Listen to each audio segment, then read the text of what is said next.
Yesterday's earnings call is going to take a lot of analysis. I'm not sure how long it'll take, whether it'll take days or weeks, but there was so much in that earnings call, and most people are just skimming over it and not really getting into the depths. I'm very nervous that this will be true even days and weeks from now, so I'm going to make sure that I catalog these things. So I'm taking a deeper dive today, and it's probable that I'll still be doing more on this over the weekend. We'll see. But at the end of all my points right now, we got 10 points. I will put up my spreadsheet for 2024 to show you that we're still headed towards all-time high in January. And nothing has really changed, even if it seemed like that was such a, oh my gosh, doom and gloom call. All right, this is Randy Kirk. Please hit like, subscribe, notify. You definitely don't want to miss my conversation with Larry yesterday afternoon. Phenomenal. There was no holds barred. It was just a great discussion. If you didn't see it, I'll put a card later.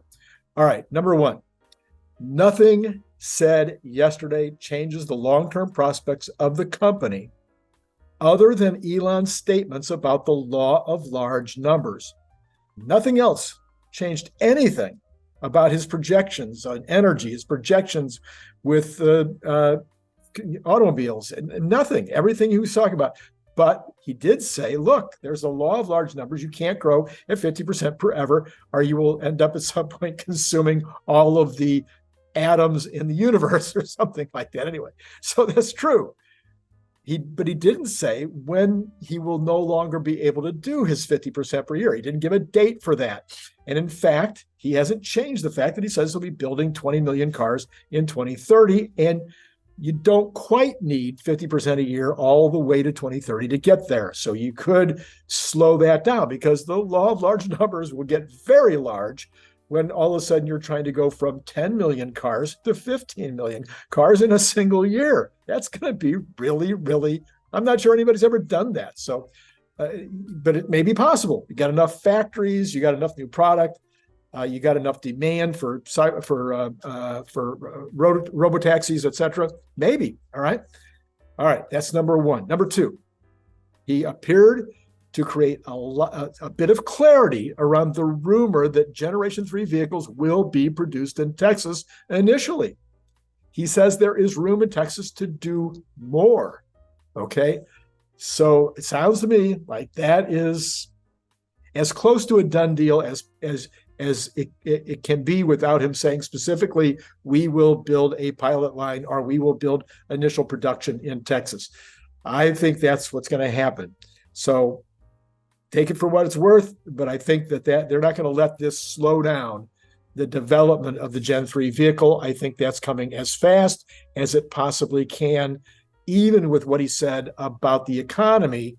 That had to do with building an entire new factory in Texas, Mexico. We'll talk about that in a second, but it has nothing to do with moving forward on the Gen 3, which would be the very perfect car to be introducing in a time when people are watching their dollars. All right, number three, Gigamex. He makes it so clear. The way he stated it clearly. This is what he does. He talks from his heart. Yes, sometimes that seems really bad for an earnings call, but Gigamex is a critical piece of the pie going forward.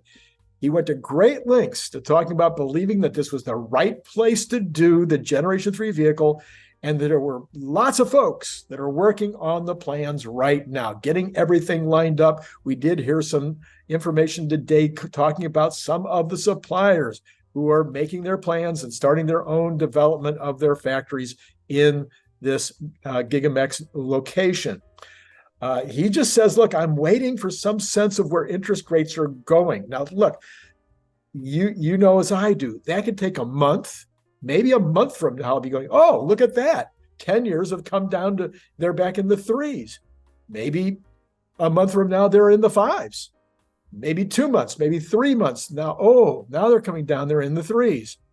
Maybe you're starting to see,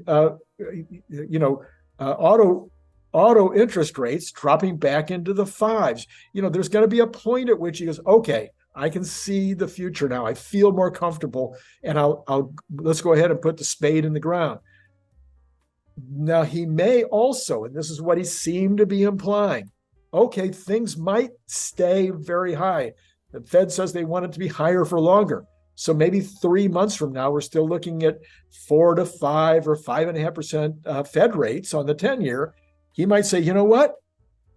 I think we're okay. I think that the economy gets it. I think we have what we need. We can work around this. Let's go ahead and start making this factory in Mexico.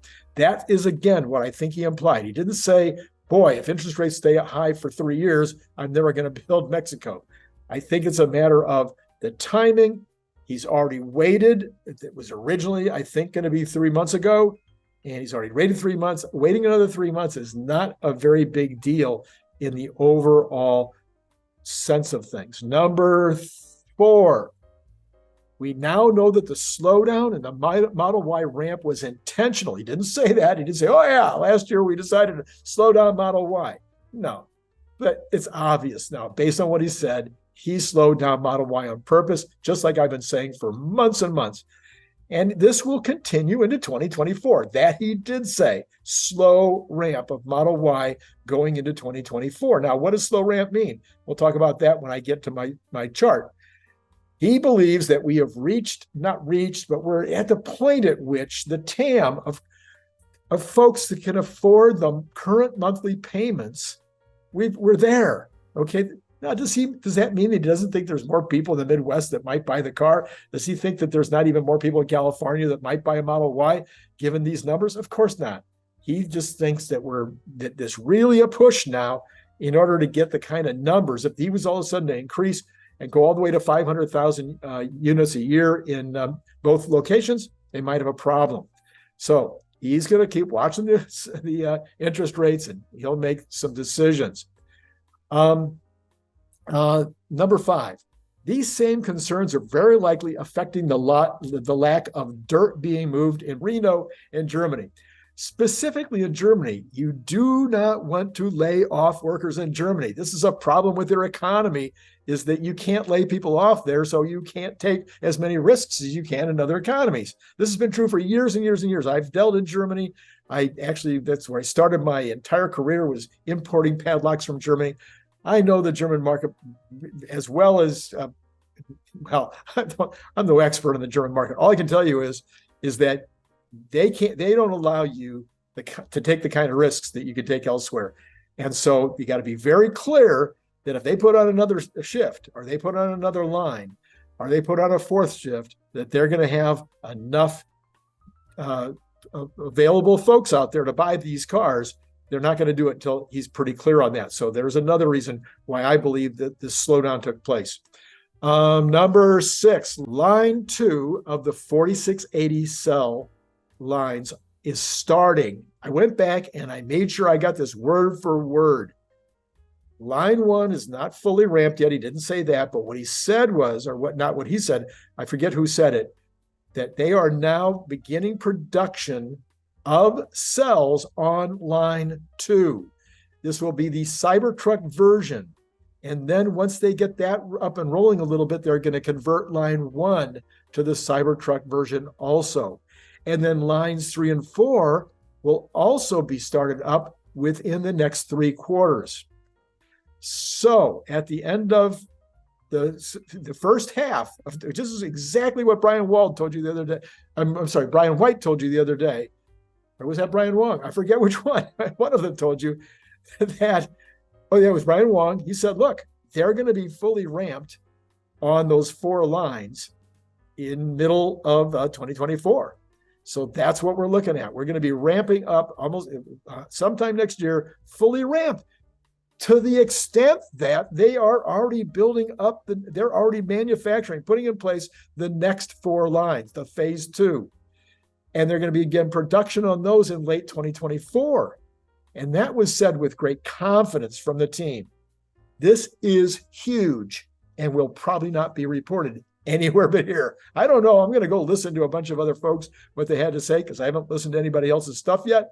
But I'm betting nobody is reporting on that. And that is massive. Number 7, the Cybertruck ramp to 250,000 will take 18 months to get to the run rate of 20,000 per month. He says getting there is going to be hard. He doesn't actually know. It might turn out to be easier than he thinks, but he's expecting it to be hard. The expected ramp trajectory is going to be slower than it was for the Model Y, but he still believes he'll hit it in 18 months. So 2024 might be less than 100,000 on the Cybertruck. That's basically what he's saying. Don't be thinking it's going to be 100,000. Maybe it'll be 50. Maybe it'll be 75. But by the middle of 2025, actually, by even before the middle of 2025, they will be at a run rate of 20,000 per month. All right. That's important. And it's big. It's not those. That's a big number.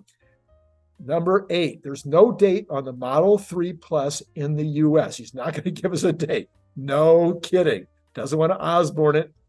I'm saying first quarter of 2024. I'm hoping it's January, but I'll say first quarter. All right, number 9. Okay, there was a comment made about the $7,500 IRA amount not being as useful as it could be in this environment. Not everybody has the $7,500 that they can put out now and then get it back in April, or even now you're getting close. But over the course of the year, putting it out now, even if you're going to get it back in 3 months, that's not always easy. So starting January 1, all that changes on the Model Y. The $7,500 comes off right now. You also get the benefit of it when you do the lease. That's why these lease rates are so low. A Model Y for $399 a month. I mean, that is pretty amazing. So, and he also, by the way, as a sideline, he mentioned he has a new partner on the leasing deal. So that's interesting to know, is that there is a third party involved in these leases who apparently is making money at these numbers, or again, Tesla may be paying them down a bit. All right, so these crazy lease offers and the January change, that could end up meaning that the ramp on Model Y could accelerate. He will accelerate it. He said this. He will accelerate these things when the coast is clear, when he can see that it's possible to do that. Okay, now we're going to share the screen.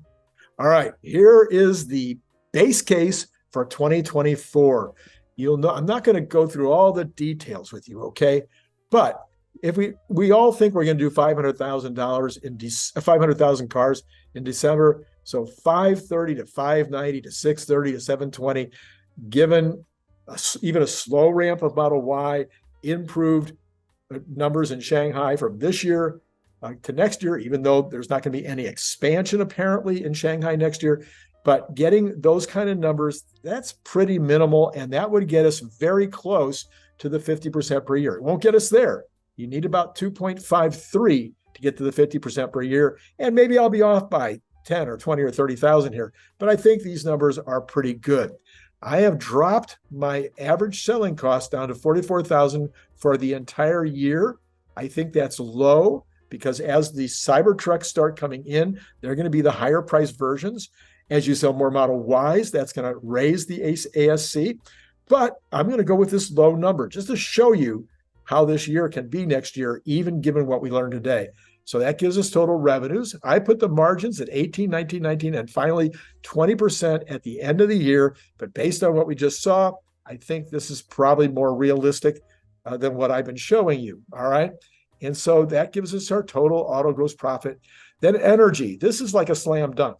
3.9 billion in profits next year on energy based on what we just saw, 24% margins, even with the solar headwind hurting the overall margins. This is a slam dunk for next year. But hey, if it comes in at 3.6, it isn't going to change much of anything. Other profit, we saw how that is now increasing rapidly. This is not a big increase. This is a fairly small increase. And then, oops, I'm so sorry. Let me get this back here. So what does this all boil down? Oh, and I put in really big overhead numbers, all right? Much better, much larger than probably they will be. That's going to give us a gap of 16.6 for the year, or almost $5 a share. Okay, $5 a share times 80, that's $400 a share for the price of the stock. So if people are able to see this as the likely outcome for next year and give it an 80 PE, which is not that high, you give us the 80 PE, we've got our $400 in the end of January. So I continue to make that my call. And if you want to take a screenshot of this, be my guest. I will put it up on Patreon if I remember. I'll put it up on Patreon so that other people, so Patreon folks can play with it. All right, let's stop the share. Let's talk about what's coming tomorrow. Tomorrow, as I mentioned, we'll have, what I wanted to mention first of all was that we have the episode with Larry Goldberg from yesterday. There is the card for that. And then Larry will be back tomorrow afternoon to do the weekend review. That should be a really good show as we review what on earth happened, over the last couple of days. I realize I'm recording this on Wednesday night, and you're seeing it on Thursday at around 11 o'clock California time or 12 o'clock California time. I don't know what happened with regard to the market on Thursday morning. That's why I'm not talking about it right now. But depending on what happened to the market today, that might be the topic of my conversation tonight on Thursday night, which would normally be an interview or it might be some kind of an essay. But I think it might end up being, okay, what did the market do the day after earnings? And that might be a really good thing for us to talk about tomorrow. Okay, and then we'll go ahead and roll a commercial on the Cybertruck stuff, and we'll put up the stuff that you've seen 100 times before. But hey, it never gets old, right? All right. Hey, it's been great talking to you. If you don't mind, I do want to pitch my little device here. I have these little devices for $25. You can't believe how cool this is. Look at how thick the stainless. I mean, holy mackerel! It comes in. It comes in a camo as well. It's a can opener. I mean, I'm sorry, not a can opener, a bottle opener. So you got your bottle opener here too, and it's got a magnet on the back, so you can slap it up on your fridge. I mean, is this good or what? So anyway, you just send $25 to my PayPal account. It's down in the information below. Just click on there. You can send it 20. Now, if you're out of the country, I got to charge you an extra $20 for freight. So, or if you join my Patreon, I'll give you one at the $10 level. I'll give you one for free. Click the link below to get your paperback, Kindle, or audiobook now.